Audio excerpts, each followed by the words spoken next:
thank you for having me here today. I was really looking forward to coming and speaking to everyone, and I hope that my presentation engages you. Now, I feel very privileged in the position that I hold, both as a parent and a professional working alongside both groups, but especially privileged today to be speaking alongside Peter. I mean, that's the privilege in itself. So what I'd like to do is start with talking a little bit about how professionals engage effectively and collaboratively with families. So I suppose we're in an era where we question traditional assumptions that everyone has a voice. And that's not a question of whether it's right or wrong, it's just a reality, and the expectation that professionals engage with families is now becoming a formal expectation. However, we know that people experiences of this is not quite how we would like it. At least this is what people are telling us. As a parent representative, the question I'm asked most from professionals is how do we engage effectively and collaboratively with families? So to explore it, firstly I'd like to look at some of the basic principles of effective engagement and collaboration within your own professional relationships. So I'd like to highlight some of the principles that I use in my work life and that I consider other professionals use with each other in their day-to-day work. So perhaps we'll just very quickly go through them one at a time. And when I do this, think about how you interact with your peers in your work day. So interacting and behaving as genuine partners, being respectful of each other's expertise and knowledge, having open and transparent conversations, sharing relevant information and resources to enable decision making, being flexible, helping each other out at times when it actually counts, considering others' responsibilities and workloads, accepting people's right to say no or delegate, not making assumptions or passing judgment, spending time building rapport and relationships, and listening to each other and complementing each other's strengths. So just for a minute, what I'd like to do is ask you to turn to the person next to you and share with them what stood out for you, what do you agree with, what do you disagree with, perhaps even what's relevant to you. So there might be things on that list that you disagree with, some that you can relate to, and some that you haven't considered before. So I spend a great deal of time talking with other parents about their lives and disability. And what I notice is that although each of them have different experiences when engaging with professionals and services, other similar themes emerge. So to explore this a little more, I'd like to challenge your thoughts on how these principles can be applied when you're working with families. I'm putting this question up here to provoke and challenge you to consider that it shouldn't be any different when engaging with families. So let's look at the list of principles again. This time, let's think about the context of working with families. So interact and behave as a genuine partner. So consider your own power and hierarchy in the relationship and how that influences your interactions with families. Are you sending the right message? Is this influencing the outcome that you're getting? Perhaps be conscious of this when you next work with families, and let's see what happens.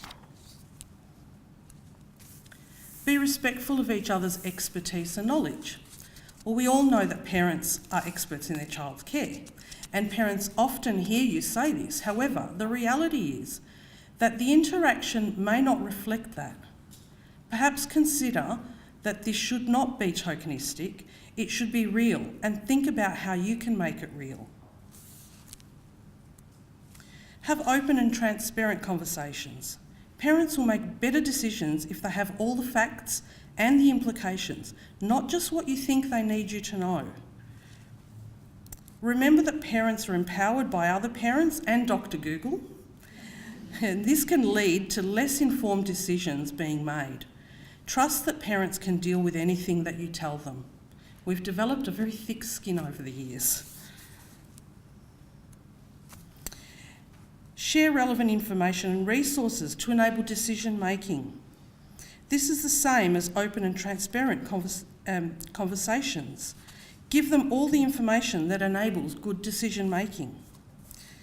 A quote from a parent: "It's frustrating when you ask for information and you don't get it, and you don't understand why." Be flexible, help each other out. We need to acknowledge that parents have differing capacity at different times of their life, just as professionals do. Therefore, we should be exploring opportunities as to how we can be working together to achieve the desired outcome. At times, families may need your support, enthusiasm, encouragement, over and above just prescribing, to ensure that the family can follow through. So consider others' responsibilities and workloads. We expect families to be reasonable with the expectations of our workloads and timeframes, and so why should this be any different for families? Accept people's right to say no or to delegate. Remember that this is about choice.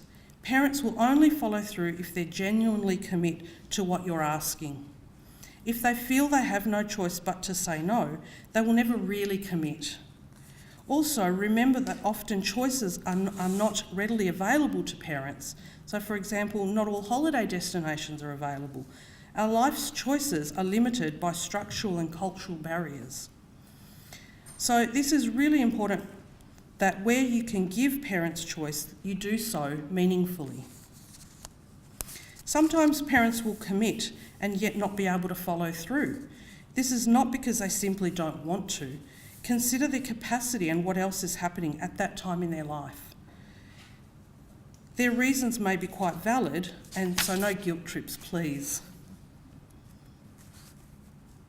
Don't make assumptions or pass judgment. We know we shouldn't, but we do. More likely than not, we all do this at some point without intention.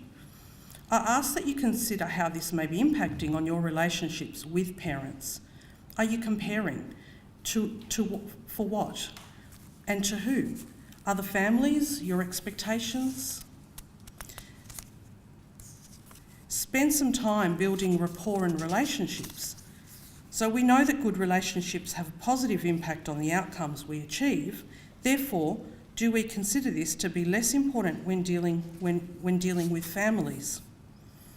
When you trust the service you use, they become real experts in our eyes, said a parent.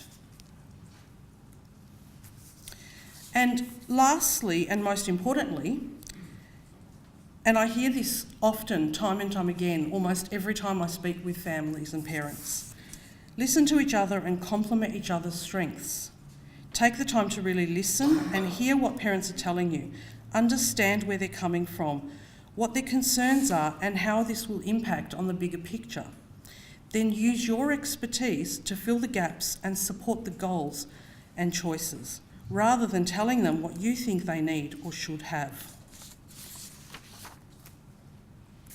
So just to finish on that note, my final word to the audience here today is that if you want genuine partnerships with families, treat your families the same way that you treat your peers. You may just be surprised at what you get from it. Could this be the beginning of new possibilities and opportunities for both?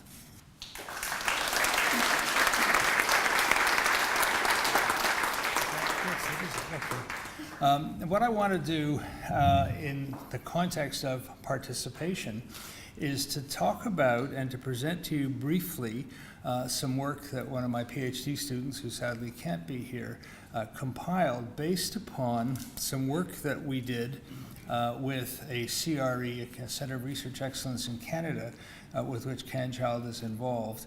And we were asked to help them work out parent engagement in research, because they'd kind of recently discovered it, he said rudely, and Canchild's been doing it for a long time. So I'm going to run through these slides. This is the presentation, this is the summary of the presentation that Andrea Cross prepared for this organization, NeuroDevNet. And I'm not going to talk about all of what's on the slides, but I want you to see what we said to them based upon some incredible input from parents.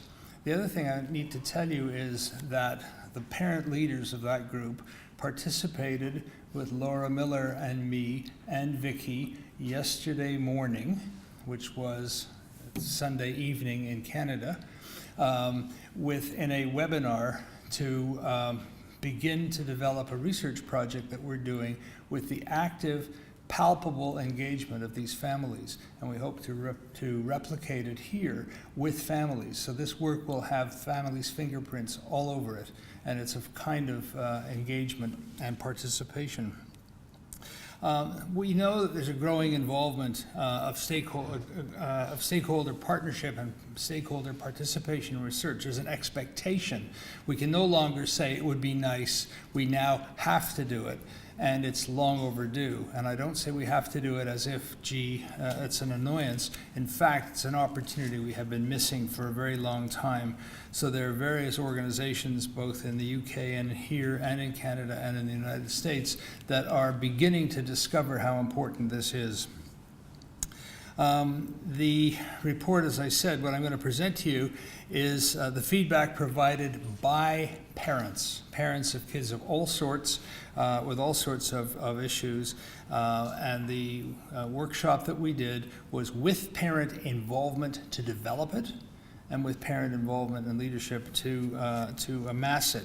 And Andrea Cross, who's one of my PhD students, is a very, very skilled knowledge translator who's done a lot of work on this area. The roundtable discussion themes that were identified and run through this particular day included questions to families like how to create positive research experiences for families. And you'll see that this is highly relevant to things we've heard today with the challenge of recruiting families, the challenge of retaining families in our studies, especially longitudinal studies, the barriers to family researcher partnerships, which are considerable, how to bridge the divide between families and researchers, and it again builds on what you just heard from Vicki, and families' research priorities, and I'm going to share these all very briefly with you. So the questions that we asked people to talk about was, what was your family's, and I emphasize families, best research experience, and what was their worst, and if they hadn't had one, what would it look like if it were to be a good experience, or what a bad experience might look like. The barriers, what's stopping you from being involved in research as a family, and what areas of research would help your family most. And you won't be surprised to hear any of the results. The way in which this was aggregated by Andrea was that the themes that came out included the 3 R's, and those of you who know about the F words and the A words will know about how we have an obsession with similarity. So relationship building, which you've already heard from Vicki, recognizing involvement of parents and responding to their issues. And again, I won't go through this in detail, but we've highlighted the things that I think are particularly important. And this is Canadian parents saying what Vicki's Australian parents have said. Form authentic relationships. Treat families with dignity and respect. Build trust. Be transparent. Be personable. All things that this audience doesn't need to hear. This is not a lecture. This is simply to say that the things that keep coming up for a reason, because they're the same themes everywhere, and asking families how they can be involved and engaged with us. Recognizing their involvement, and this is particularly important. I want to just put a little emphasis on this and pick up on something that Alicia and I were talking about very briefly, and that is the issue of retention with families in research. And one of the things we can do is keep them informed of the progress of the study. So if you're doing a longitudinal study, do a newsletter. Send the newsletter out every 6 months. Tell them about the recruitment. We're now happy to say we have 50 families, including 14 from Perth and 16 from Queensland and blah, blah, blah, blah, because that tells them that what they're involved in is important. It's important enough for the people in Perth and the people in Queensland to be joining. Maybe they want to either join it or stay involved with it. Interim results, again, not the whole story, but in plain language. This helps them to feel that they're part of something. At the end of the study, send a report to every single family, not just the ones that tick the box on the REB form in the first place. And we send it to all the kids as well. And the kids love it. Family engagement research should begin with developing a mutual respect between families and researchers, transparency and communication, which is two-way to bridge the gap, inform research and enable KT, knowledge translation, or real-time implementation. Those things make a difference. A quote from a parent. Another parent said, families help researchers, but often researchers don't help families. And they're talking about us sharing the findings of the research, the relevance of it, and so on. What are we going to do with the results? And Gillian King, with whom I worked for many years, was one of the people who was very good at reminding us when we did the final report to families. We would say at the bottom of at the end, what do these findings mean for children, for parents, for service providers, for policymakers? And we say that so that everybody sees that we're saying the same thing to everybody else. The transparency and the potential impact of this work. The barriers, not surprisingly, are resources, communication, accessibility, knowledge. And with respect to resources, the barriers, and you've seen the video, everybody in this room already knew those things: time, funding, compensation for parents. If we're going to ask parents to be involved in studies, we should fund them. I get an email almost every day from some organization or other asking me to complete a questionnaire about diabetes or asthma management, offering me $120. Now, I'm happy to have an extra $120 in my pocket, but I sure as hell don't need it. But we ask families to be involved in studies, and we don't compensate them at all. I mean, that's one of the bits of nonsense. And so we need to build funding into our grant proposals. And we need to justify it to the granting agencies. It's every bit as important as paying the research assistants. Communication, lots of barriers. The language we use, the complexity of our language, and so on. What we need are clear avenues of communication. We need knowledge brokers. Vicki is a knowledge broker by being part of our research and also being a parent who understands the language of families. We need to educate/inform both parents and especially researchers, because we're very good as researchers talking in our jargon. But talking plain English or plain Chinese or plain Swedish is much more challenging. Accessibility. It was lovely to see how you can do your research in Taiwan, and I think we should all go and do it there, where we can take the train or a dog sled or something and get to the homes. But when families live 2 or 3 hours away and we have to do assessments, we either have to wait until they're coming to the Children's Hospital or the treatment center anyway, or figure out other ways to collect data. Online options for collaboration, building social networks with colleagues in the community where the family lives who can potentially collect some of the data for us. And we might then have more engagement with families. So 3 key areas of focus: research tools, engagement with networks, and education, and you've heard some of that already. Building partnership models, and I just referred to what we did yesterday with a group of parents, a very stunning group of parents in Ontario, actually started in Ontario, and they're now across Canada. So we had people from several provinces on the phone with us in Melbourne, Australia, embedding the partnership model into all our research. Certainly all our clinical and health services research. I think there's no excuse anymore for not having parent participants as parent investigators with us. They don't have to be a parent who has a PhD and happens to advocate with something. They can be ordinary parents who bring amazing perspectives, and we've done a lot of this at Canchild. Utilize existing relationships and partnerships, like the parents participating in research who had, as I said, a major role in this event that we did in Calgary in the west of Canada. Building the capacity and enabling people to develop the skills and to share their wisdom. And the importance of knowledge brokers, the importance of people who are champions of our work. Nobody loves our research as much as we do, but we've got to try to find some people who love it almost as much as we do. Educating and informing families, but equally educating and informing our colleagues as researchers, reminding them that they need to think about what they're asking of families and how to engage families from the beginning. Some of the work that we've done has been incredibly enriched by the content of what we've done, the methods by which we've done it, the idea that the 2-hour interview is actually not going to work, and culling the material so that we ended up with the things that we thought were most important based on their advice, the order of things. I mean, there are just so many ways in which parents have informed our work, and always addressing what's in it for me. Most of the time, the research we do isn't going to help their child and their family right now.